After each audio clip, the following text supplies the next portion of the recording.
நம்ம வாழ்க்கை சும்மா ஏதோ ஒரு பணக்காரனா வாழ்ந்துட்டு செத்தவனோட வாழ்க்கை இருக்கக்கூடாது. ஒரு வாழ்க்கை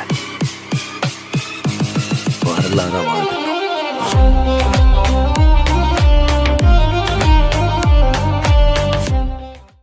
ஹாய் கைஸ், நான் தான் டென் ஒன் இருக்குது. நம்ம இன்னும் என்ன பார்க்க போகிறோம், நம்ம டியூக் 250 வந்து எப்படி மெயின்டைன் பண்ண போகிறோம். கேடிஎம் பைக்ஸ் டியூக் 15 இல்லாமல் கேடிஎம் பைக் எல்லாமே எப்படி வந்து மெயின்டைன் பண்ண போகிறோம் தான் பார்க்க போகிறோம். அது இல்லாமல் ஷார்ட்டாக தான் பார்க்க போகிறோம். ஃபுல் டீட்டெயில் வீடியோ வேணால் கேளுங்க, ஓகேவா? ஃபஸ்ட்டே சொல்லிட்டேன், இது ஷார்ட்டாக தான் இருக்கும், பேசிக்காக தான் இருக்கும்.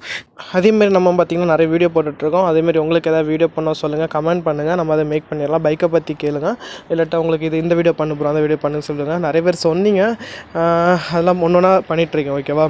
அதுபடி ஏதாவது வீடியோ நான் மறந்துருந்தால் நீங்கள் சொல்லுங்கள், கண்டிப்பாக நம்ம அந்த வீடியோ மேக் பண்ணலாம். ஏதாவது டவுட் இருந்துச்சுன்னா கேளுங்க. இன்ஸ்டா ஐடிக்கு வந்து டிஸ்கிரிப்ஷனில் கொடுத்துருக்கேன், ஓகேவா? அதை நீங்கள் பார்த்துக்கோங்க. ஓகே, வீடியோக்குள்ளே போயிடலாமா? ஃபஸ்ட்டு செயினில் ஸ்டார்ட் பண்ணலாம், ஓகேவா? இதான் அந்த செயின், இவன் நீட்டாக மெயின்டைன் பண்ணியிருக்கோம், அதனால இப்படி இருக்குது. எனக்கு 390 காட்டி தரேன் எப்படி இருக்குன்னு சொல்லிட்டு. சாரி, 390 எங்கே இருக்கு? எனக்கு செயின் ஸ்ப்ரேக்கோட படம் தெரியும், துருப்பிடிச்சி போயிருக்கோம். அது தெரியுமான்னு தெரில, ஒழுங்க அங்கங்கே பிடிச்சிருக்கோம். இது வந்து நான் செயின் லூப்பே பண்ணல, சர்வீஸ் அடிக்கும்போது அவங்க செயின் லூப் பண்ணது, மற்றபடி ஒன்றுமே பண்ணல. இதான் நம்ம 390, அது நம்ம அடுத்த வீடியோவில் பார்த்துடலாம். நம்ம இன்றைக்கி 250 பார்க்க போகிறோம். ஓகே, பார்த்தீங்கன்னா தெரியும், அந்த செயின் லூப் பண்ணுங்கள். செயின் வந்து கரெக்டாக நீட்டாக வச்சுங்க, அப்போ தான் நிறைய கிலோமீட்டர் இது பண்ண முடியும். நிறைய தெரிஞ்சிருக்கலாம் இந்த இது. ஓகே, அதுக்கடுத்து பார்த்தீங்கன்னா இன்ஜின் ஆயிலெலாம் கரெக்டாக நம்ம சர்வீஸ் நிறைய கரெக்டாக விடணும். அது இல்லாமல் டயர் பார்த்தீங்கன்னா சீக்கிரம் போயிடும்.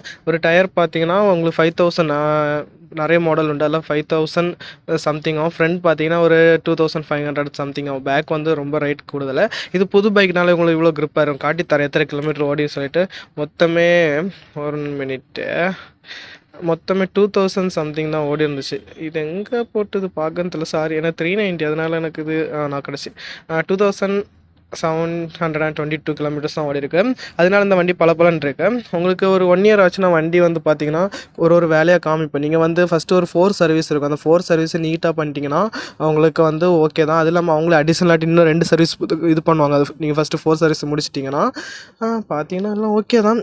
அப்போ நீங்கள் அதையும் நீங்கள் கண்டினியூ பண்ணிங்கன்னா உங்களுக்கு வண்டி வந்து லைஃபாக இருக்கும். சர்வீஸ் பண்ணணும் பங்கு இல்லாட்டா வந்து மாட்டிக்கும். ஏன்னா R15 மாதிரி இல்லை கேடிஎம் வந்து நீங்கள் தான் நீட்டாக வச்சுருக்க வேண்டியது இருக்குது.